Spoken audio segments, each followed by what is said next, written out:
Psalm 127, God builds. It's amazing to think that there's so many hands that do great work, right? People who build the cathedrals over many, many years, from people building skyscrapers and bridges and all sorts of architecture, to those that paint or sculpture or put together different items and are able to create. It's beautiful. One of the great things about God that I see in this chapter is this. Solomon tells us, unless the Lord builds the house, those who build it labor in vain. Unless the Lord watches over the city, the watchman stays awake in vain. It is in vain that you rise up early and go late to rest, eating the bread of anxious toil, for he gives to his beloved sleep. It's a beautiful couple of verses because Solomon, if you know Solomon, built beautiful, amazing things. He was so wealthy. He had peace with every nation around him. People were bringing him gold and silver and all sorts of different things. Solomon was able to build houses, palaces, bigger than what we could even comprehend. To even build forests, to have parties beyond parties. Like he experienced so much in his life, more than I think any of us could truly even imagine. And yet this same Solomon tells us, unless the Lord builds it, it's in vain.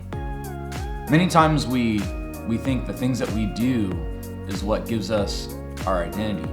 Many times what we build or what we create or how we are, that's what gives us our identity. And Solomon gives us a little insight into how he viewed it for himself. That no matter if you're the builder or if you're the person taking watch at night, that it's all the Lord. That God's going to do it through you and in you. He said, it is vain that you rise up early and go late to rest, eating the bread of anxious toil. Now, I've been there. I've been in those moments where you wake up early, anxious. You go to bed late, or you have trouble sleeping because you're worried about this, that, or the other. And it's a sense of taking control, a sense of trusting in yourself to fix or remedy or make better. And then he goes into this illustration.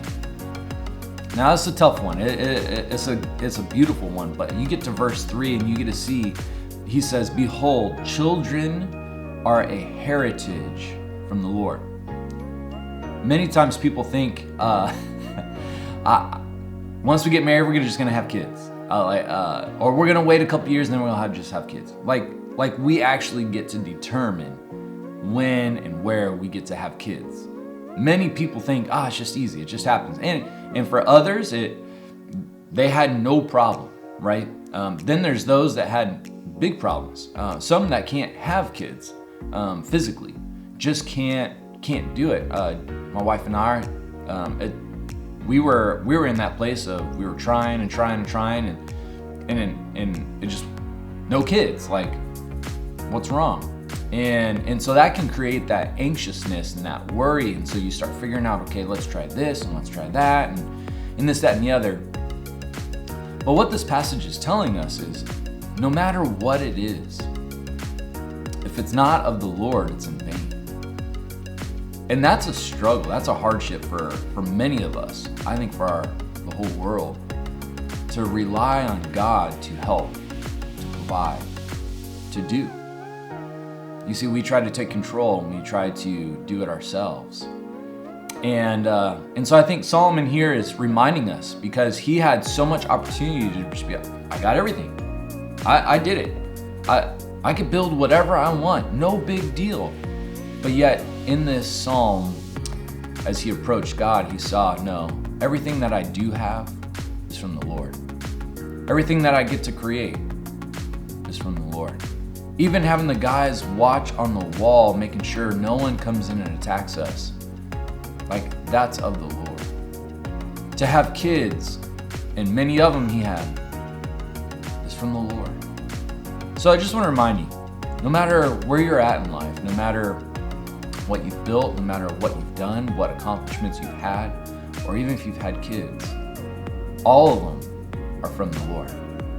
Any work not giving glory to God and seeing that it's of God, it's really in vain. It means it's worthless, it's priceless. It's not priceless.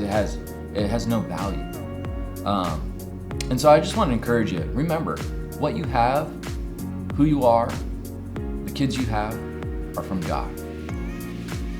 Just remember, God's blessed us in different ways.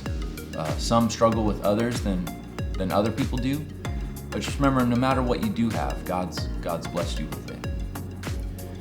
Thank you for joining today. I hope to see you tomorrow.